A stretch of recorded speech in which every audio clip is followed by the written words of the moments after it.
Allez, bien le bonjour à tous. Donc une vidéo de présentation. La nouveauté cette année, petit semi-automatique, donc de fabrication turque, de marque Enter Aselcon. Donc j'ai réussi à avoir un modèle, le Dark Black, donc calibre 12-76 canon 71, et on va faire l'unboxing ensemble et une présentation détaillée. On est parti. Donc voici le fusil. Donc si ça tremble, c'est normal. Je vais vous faire des petits plans. Comment il se présente. Donc dans une très belle mallette. Je le débloque à fond. Donc désolé, c'est pas mon trépied habituel, je suis au travail. Hop. Voilà. Donc très belle mallette avec de la mousse au fond de type néoprène avec du polystyrène au dessus, ce qui protège plutôt bien l'arme.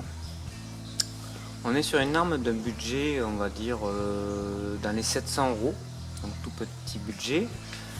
Ce qui va être intéressant, c'est que c'est une mécanique inertielle, donc mécanique qui se rappelle et qui s'inspire d'un modèle bien connu de firme italienne.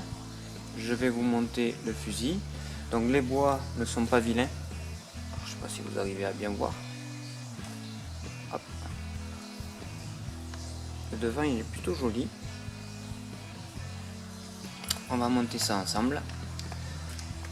Donc pour les chocs, livrés avec 5 chocs. Donc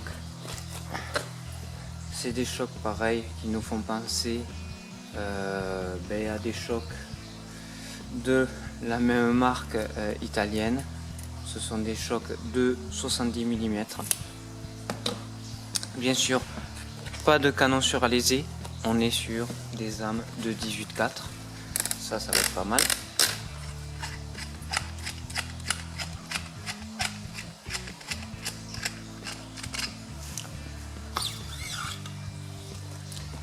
Donc d'origine, ces fusils en Turquie sont en 5 coups. Pour la législation française, ils sont en 2+1, donc du magasin bridé.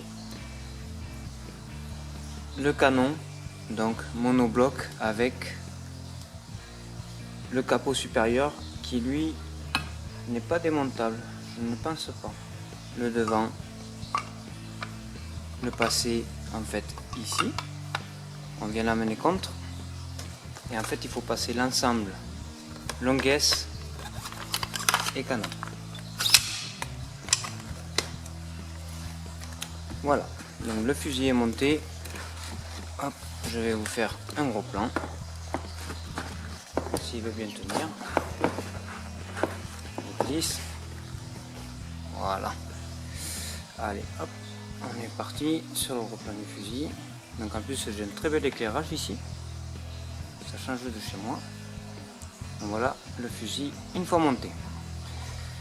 Alors, autre avantage, grenadière déjà installée d'origine pour ceux qui chassent avec bretelles. Grenadière de type rapide, d'accord, en quart de tour, donc de qualité. Le fusil est livré donc avec des cales de pente et d'avantage. Donc vous avez 2 cales en acier pour l'arrière de la crosse et vous avez au total 4 plaques qui viennent devant le boîtier pour la pente et l'avantage. Une pochette dans la mallette, ce qui peut être pas mal. Donc le petit autocollant, la garantie et bien sûr manuel d'utilisateur en couleur. Donc où il vous explique comment démonter tête de culasse avec les codes qui vont bien et les réglages pour donner la bonne flexion à la crosse par rapport à vos besoins. La découpe en vue éclatée. Donc franchement vraiment pas mal. Vos documentations, c'est bien fait, c'est en couleur et surtout c'est que il y a une version en français.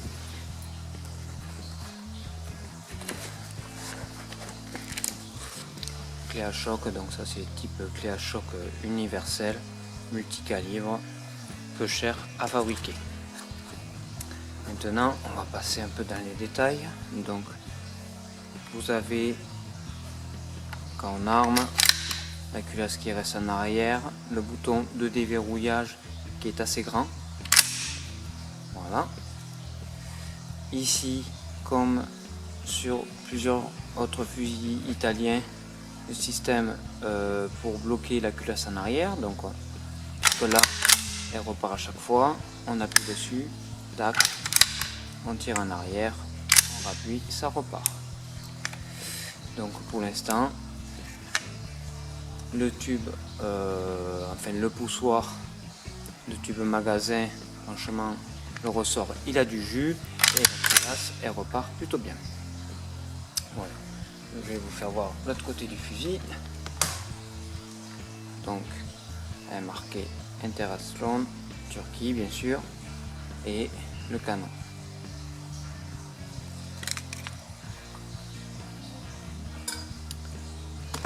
Donc là, c'est pas, on est sur un canon avec bien sûr une bande ventilée tout acier. Ça serait un peu abusé s'ils avaient fait une bande de carbone.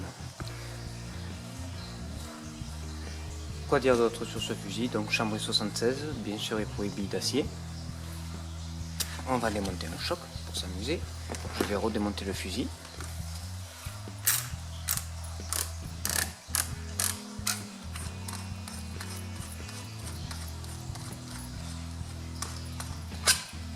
Hop. Donc comme tout à l'heure, pour démonter, on tire l'ensemble. Voilà. On défait la longuesse, sans forcer bien sûr. Le canon, on peut le mettre là. La longuesse, je peux le remettre en bout. Mais bon, on verra après puisqu'on a dit qu'on allait faire une présentation détaillée. Donc on va aussi démonter quelques éléments et faire les comparatifs.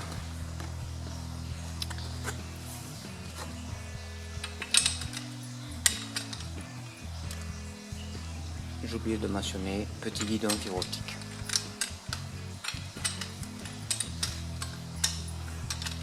Le filetage au début il peut être un peu dur, après c'est des choses ça qui se fait avec le temps.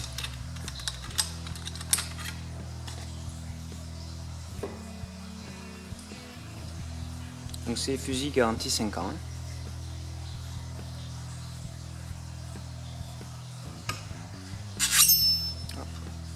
Donc on voit que le fusil a déjà tiré pour le passage au banc d'épreuve.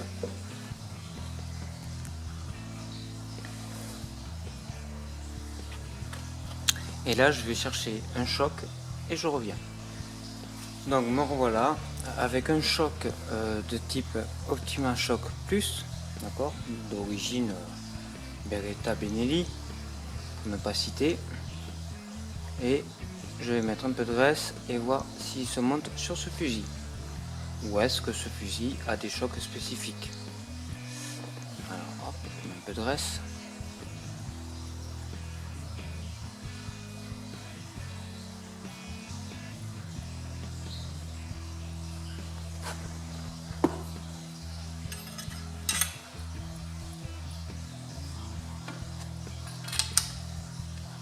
Non, il veut pas.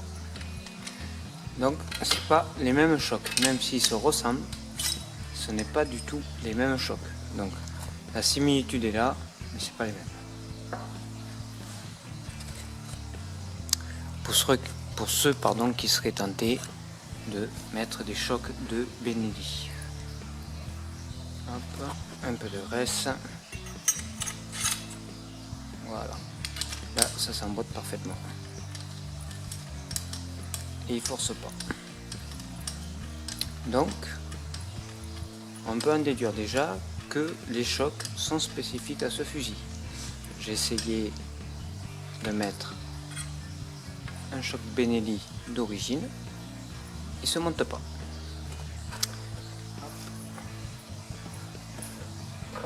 Maintenant, on va essayer de faire quelque chose d'autre après. Après voilà. Si vous voulez voir l'ensemble culasse, d'accord.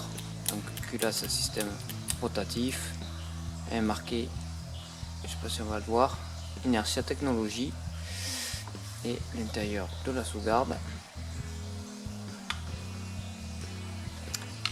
Il n'y a plus qu'à le enclencher au fond. Il se trouve que j'ai au magasin à ma possession un fusil. Je vais voir si le bloc détente se monte sur l'inertia.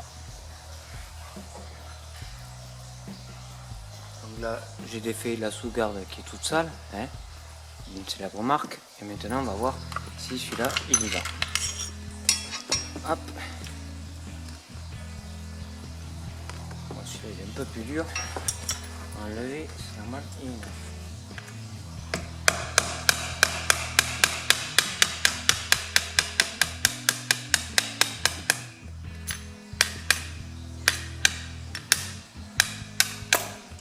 Hop.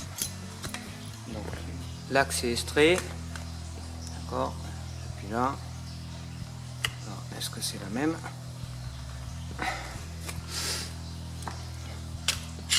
Hop, donc ça c'est la neuve, d'accord. Et maintenant on va essayer de monter la vieille. Hop, je verrouille. Bon, déjà on peut voir que les anthrax ne sont pas tout à fait en face. Ici la portée est différente, donc c'est pas le même. C'est vachement inspiré, mais il y a des différences notables et du coup la pièce n'est pas intervertible. Alors maintenant la question que tout le monde se pose, est-ce que cette culasse se monte sur ce fusil?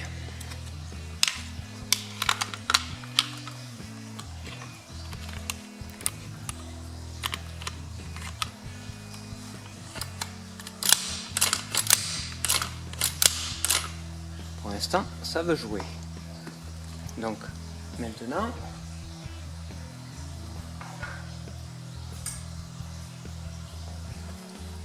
est-ce que le canon,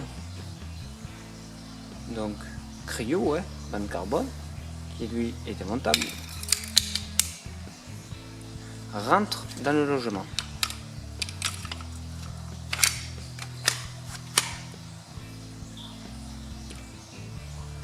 Alors ça rentre, mais la portée n'est pas bonne. Ici, la portée du boîtier, je ne sais pas si vous voyez, le dessin est légèrement différent. Après, est-ce que ça percute?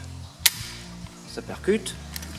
Si je tire en arrière, ça reste en arrière. Si j'y verrouille, ça repart. Donc là, on peut dire que presque ça fonctionnerait. Surtout que là, ici, sur la fixation du canon, je suis embuté de tout le magasin. Donc, on pourrait en déduire que ça pourrait fonctionner. Voilà. Donc pour ce qui est de, sans trop m'avancer, sans faire des essais au tir, une culasse Benelli, un canon de Benelli Raffaello, pour l'instant, se monterait.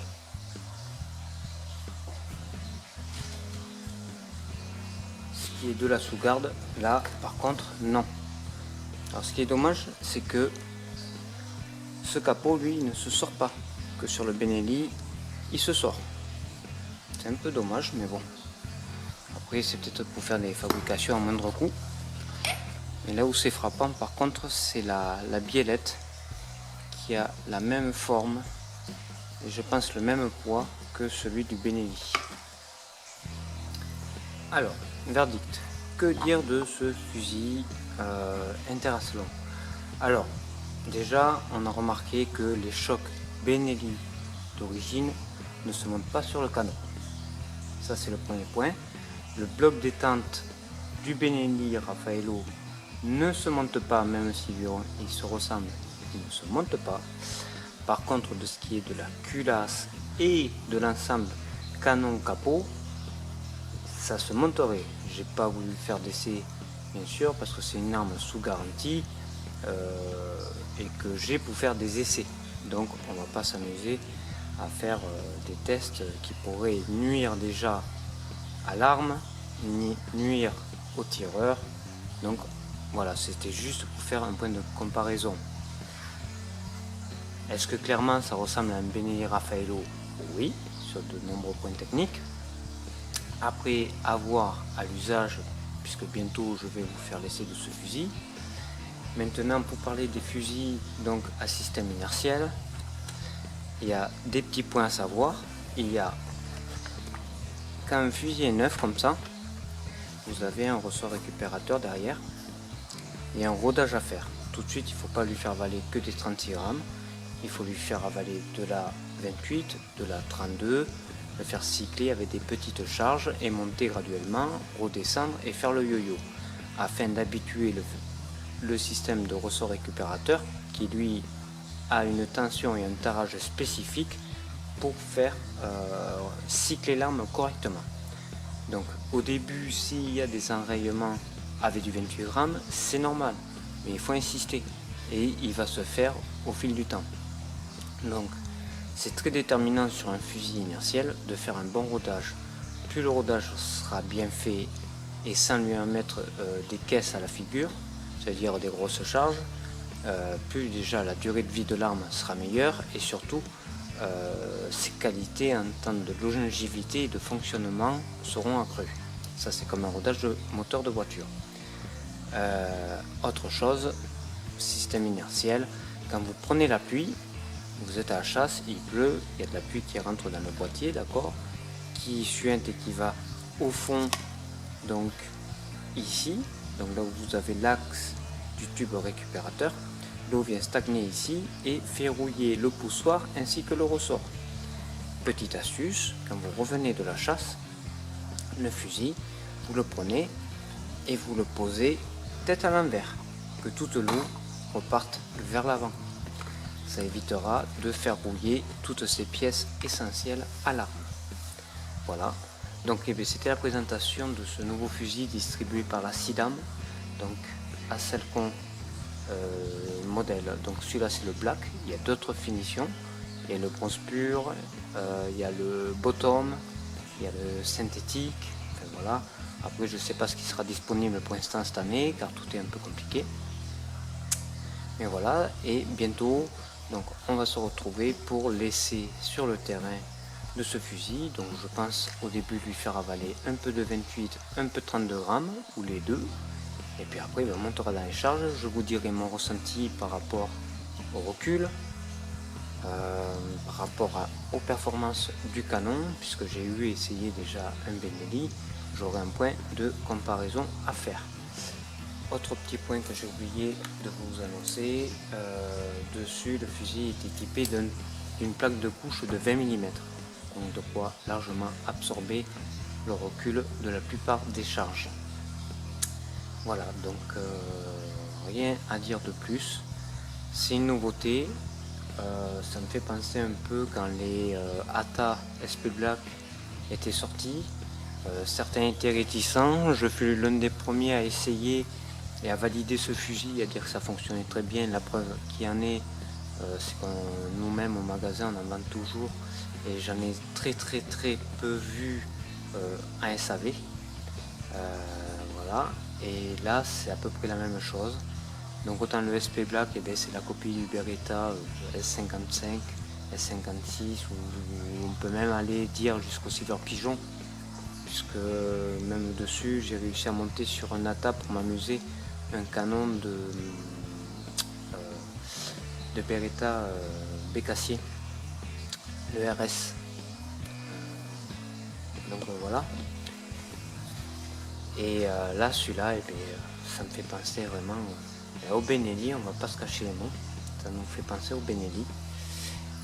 Et puis on verra bien sur le terrain, à l'usage, et puis peut-être aussi avec des grosses charges. Mais bon, je compte faire un bon rodage sur cette arme et j'espère faire plusieurs vidéos au cours de l'année.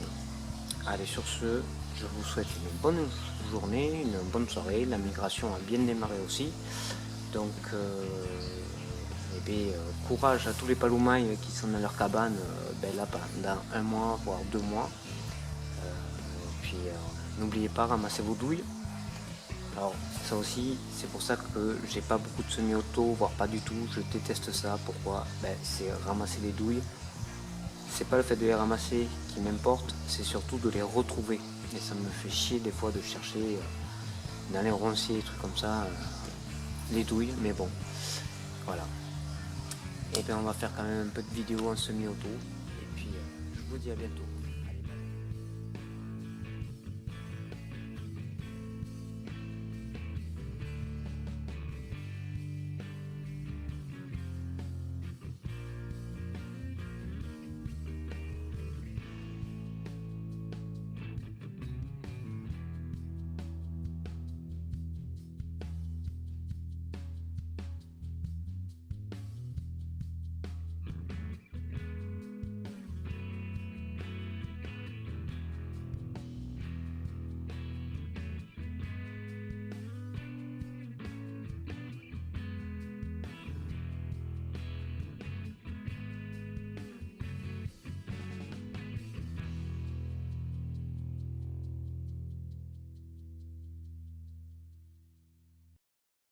Attaquer l'essai de la Salcon. Donc gros passage depuis 2 jours de grive d'alouette.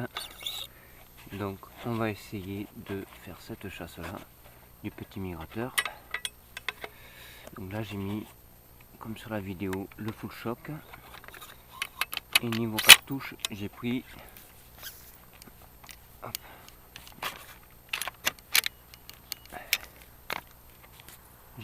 de la Classica 9,5, 7,5 pour histoire de les choper un peu hautes. Voilà. On va voir ce que ça dit. Donc là j'ai pris le stock de cartouches, tout ce qui va bien, le sac à dos. Hop. 3 cartouches, on sait jamais si par un perdreau en faisant au bord.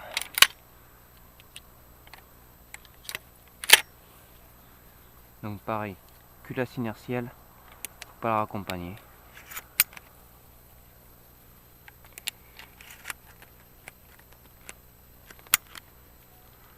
Voilà, on est parti, la sûreté est enlevée.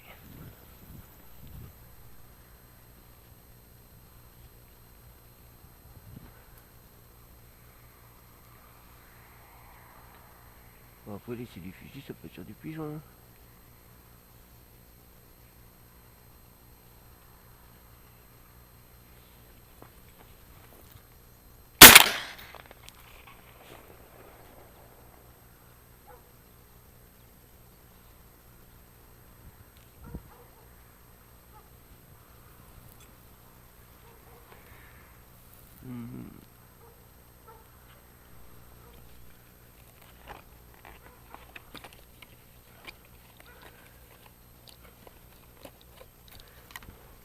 On a très doux, tiens.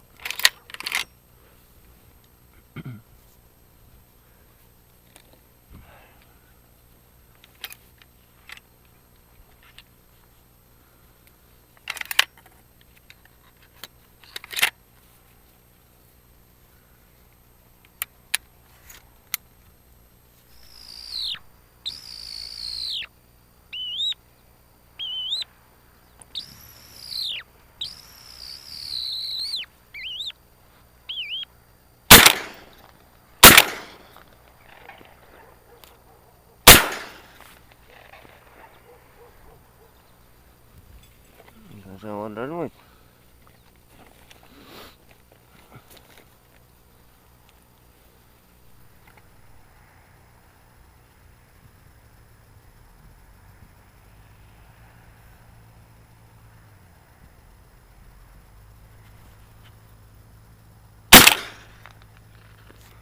Ah,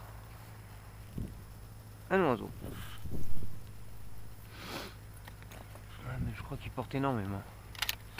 On a fusil.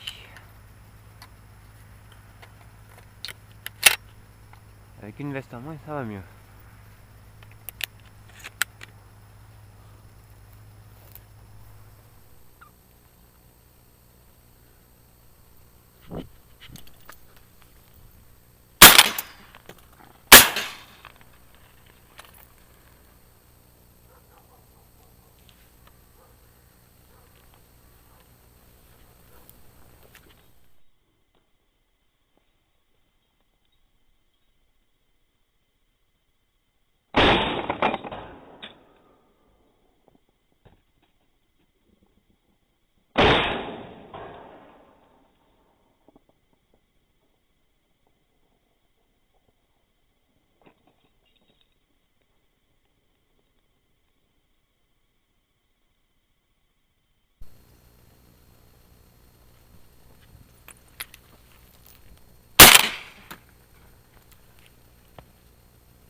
Voilà.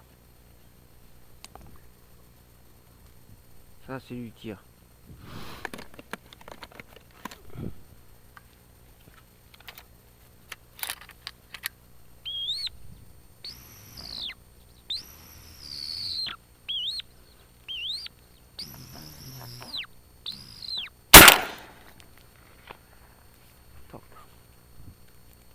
Allez. Allez, on fait un shoot. Je vais essayer d'y aller droit dessus. Donc vous voyez la célèbre bourre de Mayanki qui s'ouvre pas du tout. Donc qui permet de tirer très loin. Voilà. Donc ça c'est une spécificité de chez eux. Et plus dedans il y a un concentrateur de gerbe, une petite pastille. Les deux réunis avec une poudre très vive, ben, ça donne une super cartouche. Hein. Alors c'est sûr le prix est élevé, mais bon on n'a pas rien sans rien. On va faire les conclusions déjà d'un premier abord, d'une première petite matinée de chasse, même si là le migrateur est pas trop là. Déjà mécaniquement aucun enrayement, donc ça très bon point. Sorti du carton, enfin de la mallette, 32 grammes, ils avalent, ils s'enrayent pas. Doux au tir. Par contre, erreur de ma part, je l'ai pas épaulé le fusil avant et il m'est un peu long. Donc déjà je vais voir si je peux enlever le petit intercalaire ici pour raccourcir et ajouter de la pente parce que je vois de la bande, en fait je vois depuis là jusqu'au bout du canon, donc là vraiment typé un peu trappe. Et moi je suis quelqu'un qui tire vraiment ras de bande, alors c'est pour ça que je me complique la vie.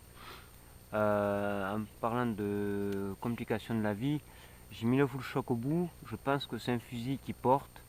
Je vais essayer avec un demi ou un trois quarts, enfin la prochaine fois, enfin en tout cas au moins demain matin parce que je vais repartir à la chasse. Je vais essayer de trouver un secteur où il y a un peu plus de grives, un peu plus de gibier, parce que là par quelques alouettes, j'ai vu une ou deux franches et des palombes très très hautes. Il n'y a pas grand chose, donc et quelques pigeons de ville, mais bon.